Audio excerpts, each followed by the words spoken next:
অনেকেই আছে ব্রয়লার মুরগি গন্ধ লাগে বলে খেতে পারে না। আজকের এই রেসিপিটা তাদের জন্য।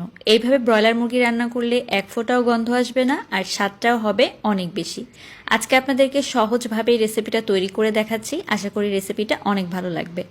প্রথমে এখানে ব্রয়লার চিকেন নিয়েছি, আর চিকেনটাকে একটু হলুদ আর লবণ দিয়ে মেখে রেখেছিলাম আধা ঘন্টার জন্য। এখন তেলের মধ্যে খুব ভালো করে এটাকে ভেজে নিতে হবে যতক্ষণ না পর্যন্ত উপরের লেয়ারটা একটু শক্ত হয়ে আসে। তো এইভাবে কিন্তু ব্রয়লার চিকেনটা রান্না করলে একটু ভেজে নিতে হবে। তো ভালো করে ভাজা হয়ে গিয়েছে, আমি তুলে নিচ্ছি।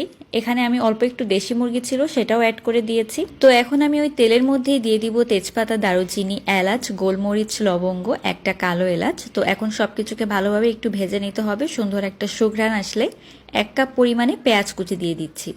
তো পেঁয়াজ কুচি দেওয়ার পরে কিছুক্ষণের জন্য পেঁয়াজটাকে একটুখানি ভেজে নিতে হবে। পেঁয়াজটা যখন একটু নরম হয়ে আসবে তখন এখানে দিয়ে দিব রসুন বাটা আর আদা বাটা। 1.5 চামচ পরিমাণে রসুন বাটা, 1 চামচ পরিমাণে দিয়ে দেবো এখানে আদা বাটা। তো রসুন বাটার পরিমাণটা আমি চিকেন রান্নায় সবসময় একটু বেশি দেই, স্বাদটা ভালো আসে। তো এখন আদা রসুনকে একটু ভালো করে ভেজে নিতে হবে যতক্ষণ না পর্যন্ত কাঁচা গন্ধটা চলে যায়।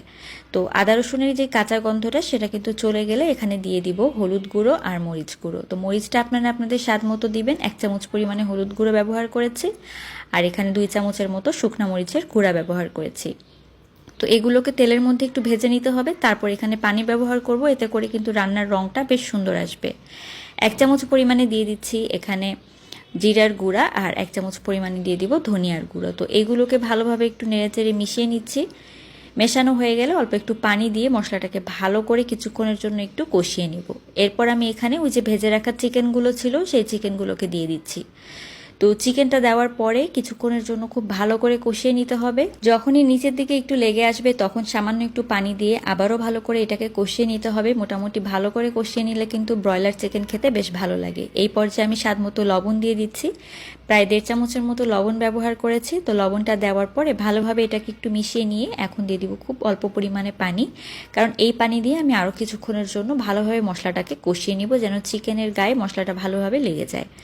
তো কষানো হয়ে গেলে যখন উপরে এরকম তেলটা ভেসে উঠবে তখন আমি এখানে একটা মিশ্রণ দিয়ে দিব, আর সেটা হচ্ছে ভাজা পেঁয়াজ আর তার সাথে 2 টেবিল চামচ পরিমাণে টক দই। তো এটা আমি খুব ভালো করে কিন্তু একটু পেস্ট করে নিব, তারপর আমি সেটা এখানে অ্যাড করে দিব। তো এই মশলাটা দেওয়ার কারণে ব্রয়লার চিকেন খেতে কিন্তু বেশি ভালো লাগে। তো আপনারা অবশ্যই ব্রয়লার চিকেন রান্নার সময় এই স্টেপটা ফলো করবেন। তো এখন আমি ভালোভাবে একটুখানি মিলিয়ে নিচ্ছি। তো মিলিয়ে নিয়ে টক দইটাকে ভালো করে কষিয়ে নিয়ে উপরের দিকে তেলটা ভেসে উঠলে পানি দিয়ে দিব সেদ্ধ হওয়ার জন্য। এখন আর বেশি পানি দেওয়ার দরকার নেই, 1.5 কাপের মতো পানি ব্যবহার করেছি। এখন ঢাকনা দিয়ে চিকেনটাকে ভালো করে একটুখানি সেদ্ধ করে নেব। সেদ্ধ হয়ে গেলে ঢাকনাটা তুলে নিয়েছি।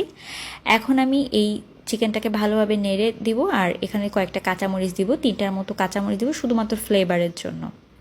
তো কাঁচামরিচটা দেওয়ার পরে ভালো করে আবারও একটু মিলিয়ে নিয়ে চুলার জালটা একদম মিডিয়াম লোতে রেখে দেবো। উপরের দিকে তেলটা ভেসে আসা পর্যন্ত অপেক্ষা করব। তো তৈরি হয়ে গিয়েছে মজাদার মাসালা চিকেন। তো এভাবে ব্রয়লার মুরগি রান্না করে দেখবেন। আল্লাহ হাফেজ।